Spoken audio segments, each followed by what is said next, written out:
بسم الله الرحمن الرحيم. احباء كايرو دار، اهلا وسهلا بيكم وحلقه جديده والوحده الثانيه. كنا خدنا قبل كده بعض الكلمات وقرينا التكست، والنهارده هنكمل ان شاء الله الكلمات ونتكلم كمان على اللانجوج فانكشنز الموجود في الوحده اللي بتخدم طبعا في السيتويشنز والميني دايلوج. مهم جدا بعض الكلمات اللي هنشوفها النهارده زي كلمه كلاسيك وكلاسيكس وكلاسيكال. تمام؟ هتلاحظوا كده معايا ان كلمه كلاسيك از ناون، كلاسيك از ناون كاسم عندي، اللي هي all of Charles Dickens novels are classics. معنى كده ان كلمة a classic معناها اثر ادبي خالد، حاجة، بصوا كده ركزوا، اثر ادبي خالد او خالد، حاجة هتعيش. كتاب مثلا زي The Trilogy باي طه حسين، الثلاثية وسط طه حسين، اللي هي قصر الشوق والسكرية وبين القصرين بتاعت السيد، كنا فاكرينها. العمل ده عمل خالد، عمل هيعيش للأبد، عشان كده بنسميه أكلاسيك. كلاسيك. إذا كان في يبقى ممكن في جمع تبقى كلاسيكس. يبقى all نجيب محفوظ works، كل أعمال نجيب محفوظ are classics. كلها، مش بقول إنها قديمة، لا، آثار أدبية خالدة، حاجات تعيش. يبقى كلمة أكلاسيك جمعها كلاسيك. تدرسوا طبعا دلوقتي كلكم الأيام في طه حسين أو باي طه حسين. الأيام كعمل كلاسيك، الأيام إز كلاسيك، رواية لها قيمة كبيرة جدا، أثر أدبي خالد. فلما أقول الأيام عند دعاء الكروان، عملين أهم من محفوظ كلاسيكس، ما بقولش إنهم قدام، بقول إنهم أعمال أدبية خالدة. يبقى كلمة كلاسيك جمعها كلاسيكس. خلصنا من دي. طيب كلمة كلاسيكس بس بقى اللي ما ممكن ماهاش مفرد، ده كلمة تانية. كلاسيكس ما ينفعش اقول كلاسيك بقى هنا، لا، كلاسيكس، وما ينفعش الاس. كلاسيكس على بعضها الكلمة دي كده ملهاش مفرد، هي تعامل مفرد اصلا. كلاسيكس از، ما اقولش عليها جمع. كلاسيكس على بعضها كده معناها الاعمال الادبية اليونانية والرومانية القديمة، الحاجات القديمة جدا بتاعت الرومان وبتاعت الاغريق، بنسميها ايه؟ اداب يونانية ورقيقة، دي بنسميها كلاسيكس. زي كينج اديبوس ودي ملكا وهكذا، الحاجات دي كلها كانت بنسميها ايه؟ بنسميها كلاسيكيات، يعني اعمال كلاسيك. خلاص هي كده كلاسيكس، اداب يونانيه ورومانيه قديمه.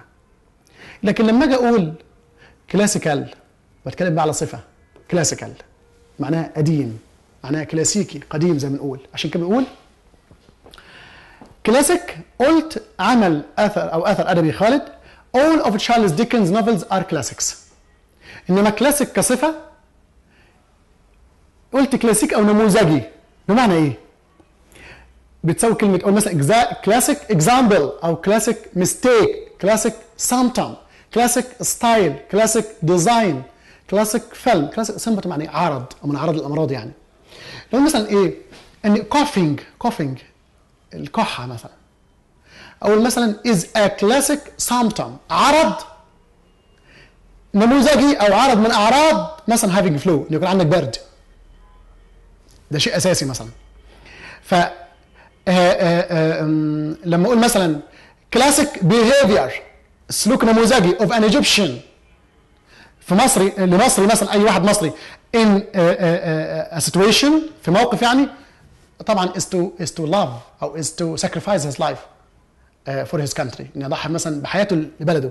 يبقى كلاسيك اكزامبل يعني نموذج بالنسبه لي، او مثال خالد، نموذج خالد، نموذج الكلاسيك المعروف، اللي هي الحاله المثلى للشيء.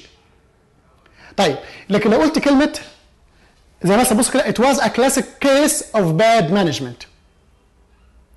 اداره سيئه. اللي كان حاصل في مصر عموما a classic case of bad management، هو ده الصوره المثلى للاداره السيئه حصل في بلدنا قبل الثوره. اللي كان حصل في البلد هو الصورة المثلى للإدارة السيئة. يبقى كلاسيك تايب، كلاسيك اكزامبل، كلاسيك كيس اوف باد مانجمنت. تسأل فين الباد مانجمنت، الإدارة السيئة، يقول لك هو اللي كان حاصل ده هو ايه؟ كلاسيك كيس. عندي كلمة كلاسيكال تقليد زي ما قلت.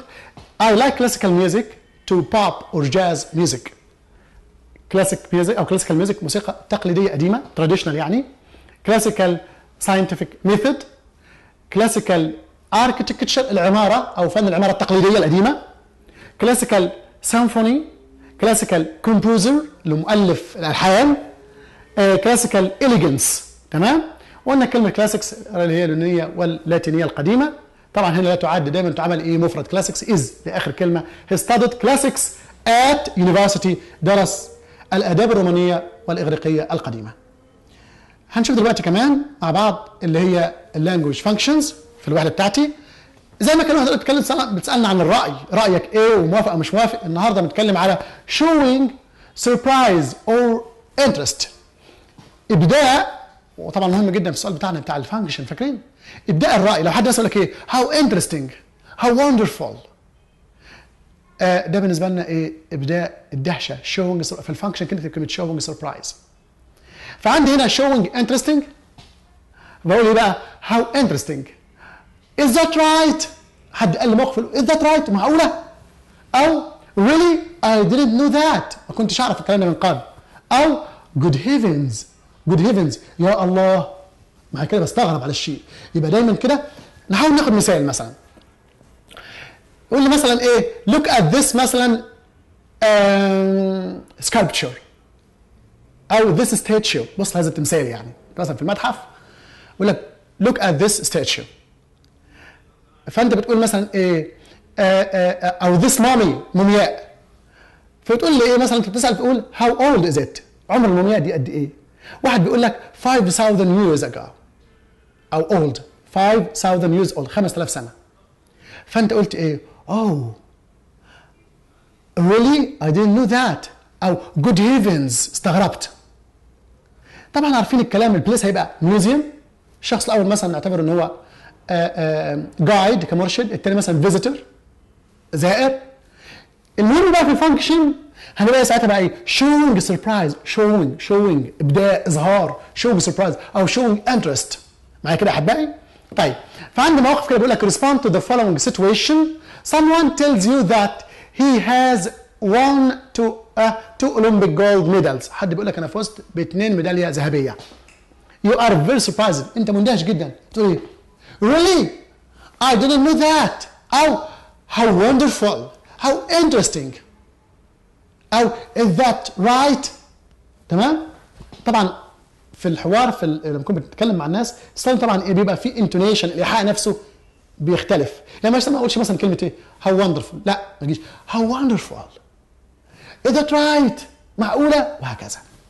طيب اثنين your sister tells you that، اختك بتقول لك that the sun is millions of miles away from the earth، الشمس على بعد ملايين من الارض. express how you feel about it، عبر انت احساسك ايه لما قلت لك بكده.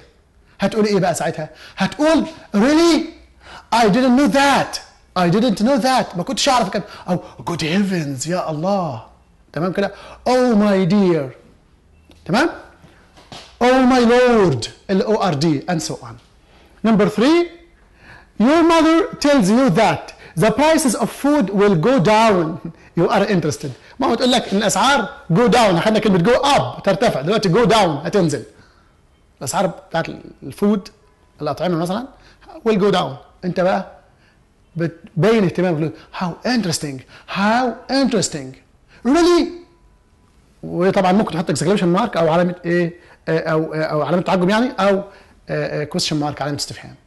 last one بيقول لي your friend tells you that he is going to travel to space. جه واحد صاحبك بيقول لك انا مسافر الفضاء، خلاص يعني هطلع كده هبقى استروناوت، رايح بقى on a space ship طبعا by rocket to Mars or to the moon. فانت الخبر غريب جدا. انا عارف طبعا انت مش هتنق عليه يعني، ولكن هتقول له ايه how interesting how surprising how fantastic. قول يا حبيبي كده اي صفه كويس طبعا تدل على الاستغراب او الدهشه بعد كلمه how amazing how wonderful and so on. اوكي بكده يا احبائي نبقى ناقشنا مع بعض بعض الكلمات كمان، وكمان اتكلمنا على اللانجوج فانكشنز اللي هي situations اللي بتيجي طبعا دايما السؤال الاول في الامتحان. على وعد باللقاء مره جايه ان شاء الله ومع حاجه جديده، ولكن تابعونا دايما على كايرو دار، والى اللقاء.